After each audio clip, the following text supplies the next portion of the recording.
And it's my turn to introduce Melli. I mean, she could really introduce herself, but really, I've got the formal introduction. She's got 20 plus years doing this. She's got a PhD in computer science from Purdue.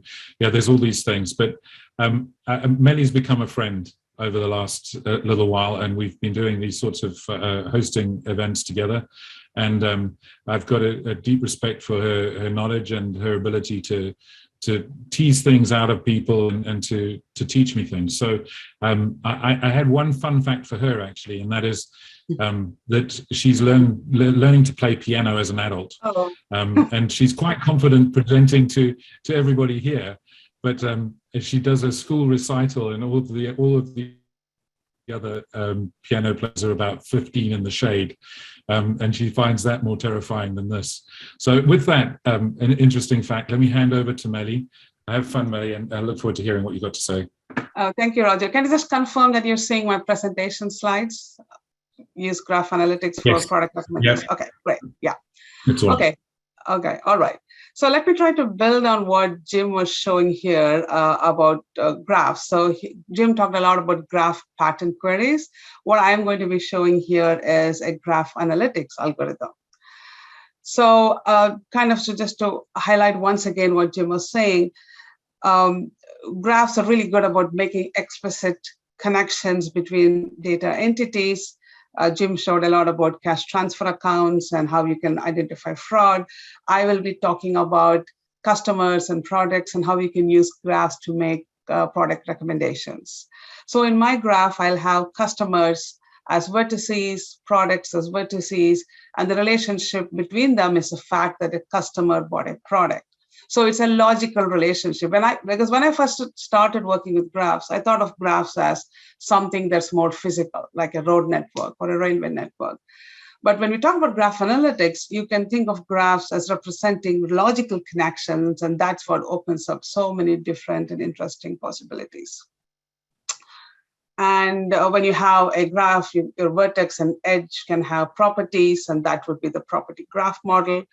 So what are some of the interesting things that you can do with graphs when you model your data as a graph? You can find cycles and see how money moves if you're modeling financial transactions, as Jim was explaining. In manufacturing, for example, you can use this to do what-if analysis, like what happens if a particular design of a component is changed? Can I do a path analysis to look at all the paths reachable from this vertex to understand the impact on all of these other components that I have? And when you're running analytics algorithms, you can detect a subgraph. So one of the things graphs is good at is to identify a subset of vertices that are more tightly connected to each other than they are to the rest of the graph. So that could be a community. And that's partly what I will be showing here with the algorithm, that when customers form a cluster, their behavior, based on their behaviors and so on, perhaps they like the same kinds of products. So you can do that kind of clustering with a graph. And another interesting thing you can do with graph algorithms is identify important vertices. Like the simplest way of identifying an important vertex is to say how many people are they connected to, which Jim showed that a little bit with the in degree and the out degree. You can also take that a few steps further by using, for instance, the PageRank algorithm, which tells you how important a vertex is, not just by looking at the number of vertices you're connected to, but looking at how important the vertices are that you're connecting to. In other words, in the social network analysis example, this would be you're deciding importance based on who you know and not how many people you know. So you decide importance based on how important the surrounding vertices are and so on. So lots of interesting possibilities for analyzing your data with a graph. So now let me come to the specific example that I'm going to talk about here today. So product recommendations, we have customers and we have movies. This is simulating a movie rental business. It's also part of our other hands-on labs and live labs and so on. So you have an opportunity to take this data set and work through it yourself as well, if you like, later. So customer is a table, movie is a table, and you have a cus sales table, which tells you which customer rented which movie. So when you're modeling your data as a graph, and we'll see how the automated modeler will help you do this, your data entities typically become vertices in your graph. So every row in your customer table will be a vertex. Every row in your movie table will be a vertex. And the relationship between them would be the fact that this customer rented this movie, and that's the customer sales. That's a cost sale. That information is in the cost sales table. So once I create this graph, and you'll see that in the demo in a minute, I'm going to use the, sorry. What happened here? Let me just go back and share my screen here. Oh. Gotta love technology, Melli. Yeah, I know. Okay, what happened to my, let me first go find my presentation here. Oh, looks like my PowerPoint crashed. Apologies. Let me just quickly bring that up again.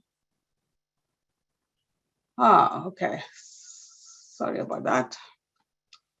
This has never happened to me before. Well, Crashing if you specifically Melli, would you like me to? I can certainly share my screen since I have your presentation. Would you like me to do that? I know. I think I'm bringing it up here. Thanks, okay. Carrie. So that was just strange and unusual. Okay. Just give me a minute here, and I had two PowerPoints going. I think that something happened there. The TechCast, I think. Okay.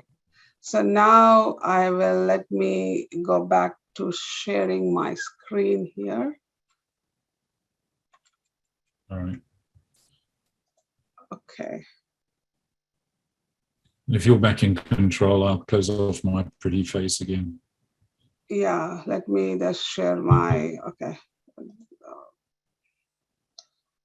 I'm just going to share my entire screen here, I think. Okay. So I hope you can see my slides. Yep, you're back up, Melli. You're looking good.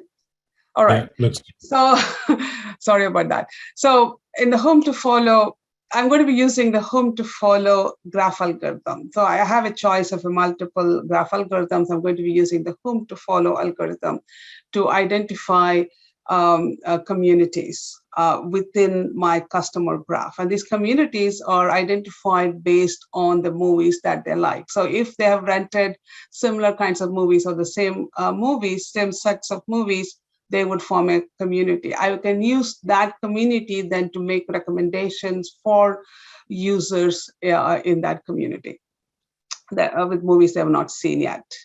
So the demo will show you creating a graph, creating a graph with PGQL, the property graph query language that Jim was talking about, analyzing a graph using the home to follow algorithm, and doing some interesting visualizations along the way. So with that, let me switch over to my here. And I did record this last night, and in the event of this PowerPoint crashing, I think this was a wise idea. So I'm logging into my Oracle Cloud console here to open up my autonomous database, where I'll be using the Graph Studio feature. An autonomous database, as you know, is a fully managed service for your database. So Graph Studio feature also it's a fully managed service, so you're able to literally get started working with graphs in minutes. So I'm going to go here to pull up the autonomous databases that I have. I'm going to choose this one here, and then go into the console here, click on the Tools tab, and then scroll down to Open Graph Studio. So that's all I need to do. I have an autonomous database. I click on this to open Graph Studio. Now I log into Graph Studio using a graph user that I already enabled to work with graphs. So when I created the user, I click the button Graph Enable this user. So this user has some of the privileges needed to work with graphs. So then I'm going to start modeling and creating my graph. So I'm going to look, you have a bunch of tables here under the movie stream user that I'm logged in as. I'm going to select a few of these tables, the customer promotions table, which has information about customers that perhaps I'm going to use in a specific promotion, the cost sales information, that's information on movies they have rented. and the movie table. So I have here 3 tables that I'm going to use when I create a graph. So when I click next, this is when the graph modeler is working. It's looking at the primary key information and the foreign key relationships between the tables, and is making a suggestion for this are your vertex tables and this is your edge table. And this is the automated modeling feature that makes it particularly easy to have a first draft for the graph that you would like. So looking at the source code here, I'll come to this in a second. We see here that the edges, the customer sales edges, go from a movie to a customer. To run for the whom to follow algorithm, I need to switch this around because I want to make movie recommendations for customers. I'm going to make the customer the source and the movie vertex the destination. So it's able to make that edit to the graph. And now you can see here the source key is the customer, the destination key is the movie ID. And this is, by the way, the property graph query language DDL syntax for creating a graph. I'm also going to make one more change. I'm going to add the label rented so that my queries can be intuitive when I'm actually running a property graph query language. I can use the keyword rented. So with that, I'm now ready to create a graph after making my small edits to the model suggested by the modeler. And I'm going to give this a name here. So graph day movie recommendations is the name of my graph. And also, again, as Jim was discussing earlier, I'm loading this into memory so I can use the in-memory graph server for working with this graph. This has about 1 million edges, so it took about 3 minutes to load. And when I created the video, I edited that out so that we are not staring at the screen for 3 minutes. So once the graph has been created, as you can see here, because it succeeded, I'm now going to create a notebook to work with this graph. So I create a notebook. I'm just going to give it the same name, Graph Day Movie Recommendations.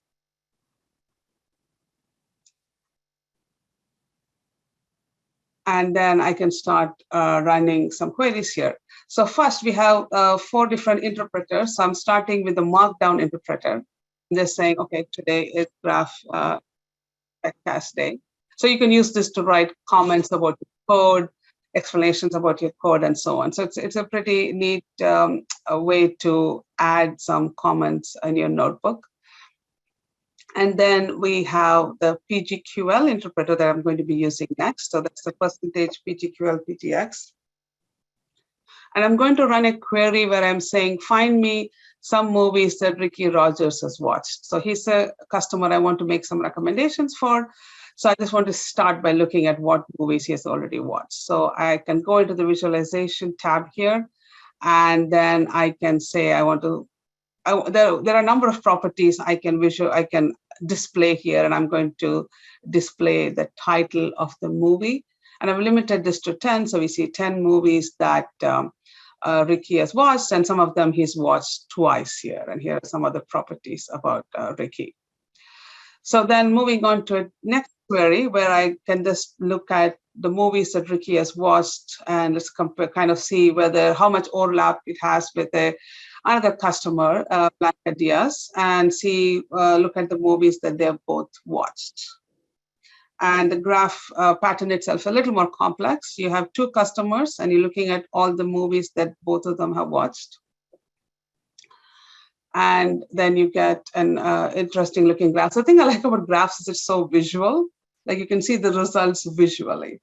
So I'm going to now choose to display the first names of these customers that we are kind of analyzing here. So I can now move these vertices around to have a display that looks like this. This is what we call a bipartite graph, 2 sets of vertices, and all edges are between 2 different types of vertices. So all of this is interesting and good, but the real power of graphs comes when I'm doing something more interesting, because you can run these queries in any number of ways. But now I want to analyze this graph to identify the community of customers I was talking about. So to do that, I first need to get a handle on the graph. So I'm going to do that by running this Java snippet of code here. Java pgaccess is an interpreter you can use to run Java, a snippet of code. And I have a handle to the graph in memory. And we can see that there are about nearly 9,000 vertices and about little less than a million edges. And now I'm going to run the hoop to follow algorithm. So in this Java snippet, I select a vertex for the customer that represents the customer Ricky Rogers, and then I'm going to run the whom to follow algorithm on that using that vertex as an argument.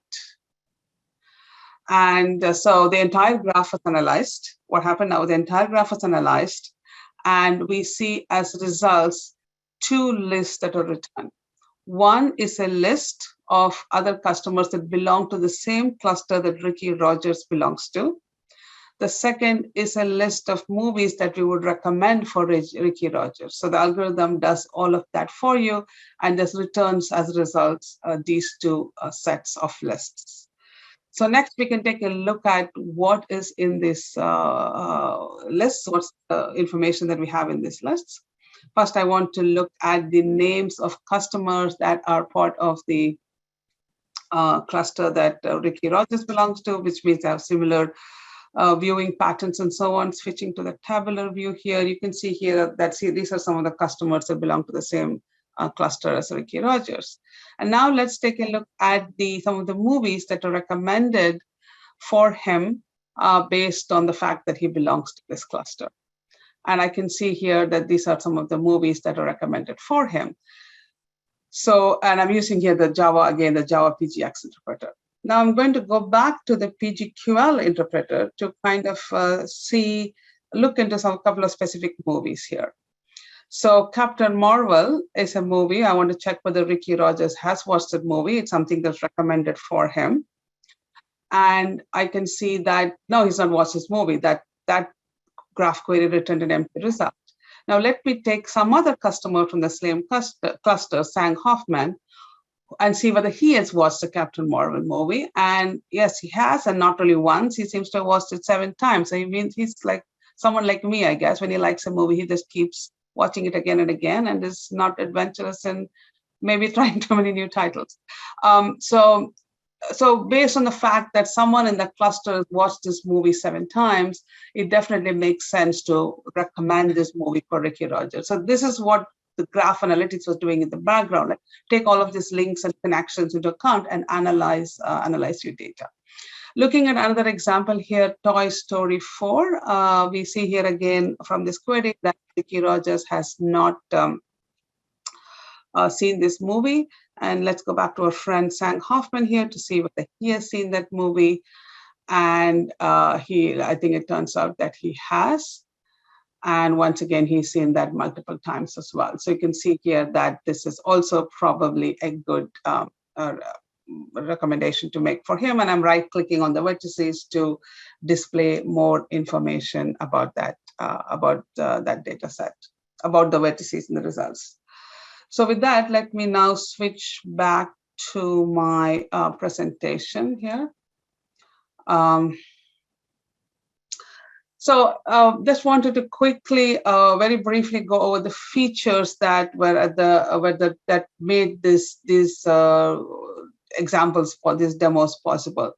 So I created a graph from database tables. I used the in-memory graph server that is specially designed for analyzing graphs at high speeds. I used the property graph query language, which is a SQL-like query language for working with graphs. I had a choice of over 60 algorithms. I used the whom to follow algorithm, and all of this is based on Oracle technology. So just because the demo was going away quickly last night, I thought, let me just take a minute to show you some of the examples, the query examples that I was running here. So when we say SQL-like, we mean that we have the select clause, we have the from clause, we have the where clause, and what is new is the match clause, the ability to specify graph patterns, and the ability to specify this match in this graph pattern in the second query that I was running. So that's what makes it easy. And as Jim and other ACE directors and others tell us, it is indeed easy to learn the property graph query language because it fundamentally, the structure is similar to SQL. And we maintain this website where you can learn a lot about extensive examples are available for the property graph query language. And here are the different categories of analytics algorithms that we have. I was running home to follow. We have the PageRank algorithm, a very popular one. Personalized PageRank, incidentally, is also used for making product recommendations. Maybe we'll cover that in a future session.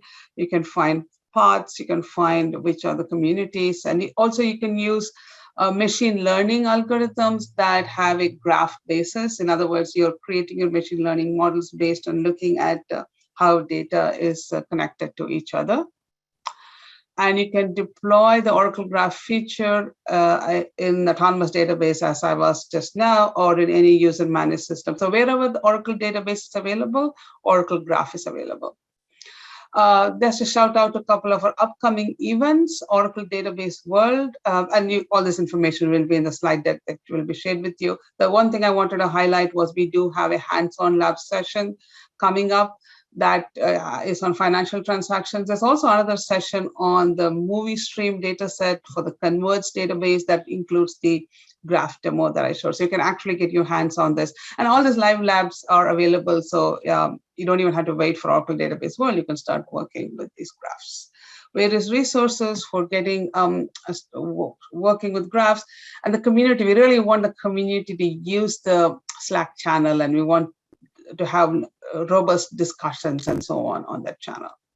So with that, partly because of my technical snafu, Roger, I don't know whether we have time for any questions. We could move on. We are over, but we'll always, I mean, I've got one question is, why on earth don't you have James Bond in the movies? Well, if you're lucky. No,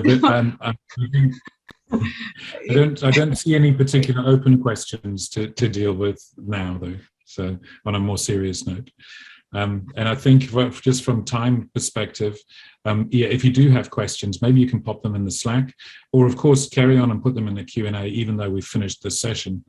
So Melli, thank you. It was very good, a very interesting session. I think, yeah, I could have a lot of fun with that. And with that, maybe we can move straight on, if you're okay with that, Melli. Yes, yes. Let's and move right introduce